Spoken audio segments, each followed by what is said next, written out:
नातिक लखवी कहते हैं, कह रहा है शोरे दरिया से समंदर का सुकूत, जिसका जितना ज़र्फ़ है उतना ही वो खामोश है। माना इस शेर दा ये बनता है कि कई बंदे उन्हां दी इज्जत मुकाम शान रिफत बहुत बुलंद होंदी है, उन्हां दा हौसला भी बहुत बुलंद होंदा है, लेकिन बहुत सारे लोग ऐसे ने जिन्हां दी वैल्यू कोई नहीं होंदी। उन्हां दे विच आपदा आप नूं विखाउण दे बड़ी खाश होंदी है कि असी बड़ी उच्ची चीज़ हाँ, अच्छी चीज़ हाँ, असी बड़े कीमती लोग हाँ।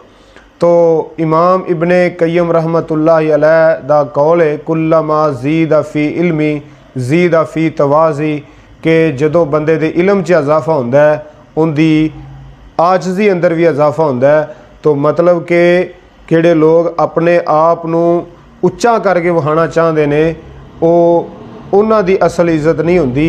असल इज्जतदार वो लोग होंदे ने जिहड़े अपने आप नूं छुपा के रखते हैं।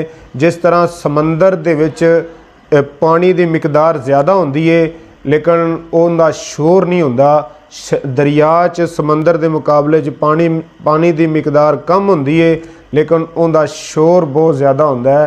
तो जिन्नी बंदे दी मतलब कि बंदे च अथॉरिटी होवेगी उन्ना ही बंदे च ज़्यादा हौसला होवेगा।